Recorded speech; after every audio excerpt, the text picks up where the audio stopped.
জাপানি খাবার হিসেবে চিনছি, তবে এটির উৎস কিন্তু চীনে।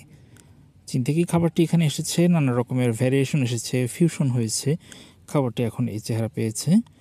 তো এটি দেখতে নুডলসের মতো হলেও নুডলসের সেখানে স্যুপ বা অন্যান্য ইনগ্রিডিয়েন্টসগুলোর প্রাধান্যই আমরা বেশি দেই বা বেশি দেখে থাকি, যেমন মাংস, মাশরুম, এরকম যে আইটেমগুলো আছে, ভেজিটেবল থাকে, সামুদ্রিক শৈবাল থাকে, সামুদ্রিক বিভিন্ন খাদ্য যেমন কাঁকড়া, এসব দিয়েও করা হয়।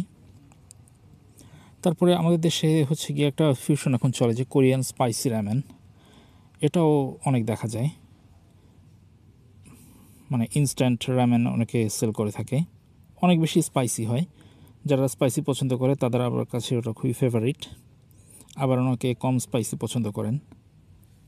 তো এটাকে আমার কাছে খুবই টেস্টি একটা খাবার মনে হয়েছে, খুবই নিউট্রিশিয়াস একটা খাবার মনে হয়েছে, যেহেতু সব রকমের আইটেমই থাকে এখানে, প্রোটিনও আছে, ভিটামিন, যেহেতু সামুদ্রিক খাবার অনেক কী বলা যায় এটাকে, যে খনিজের উৎস, অনেক মিনারেলসের উৎস। জাপানি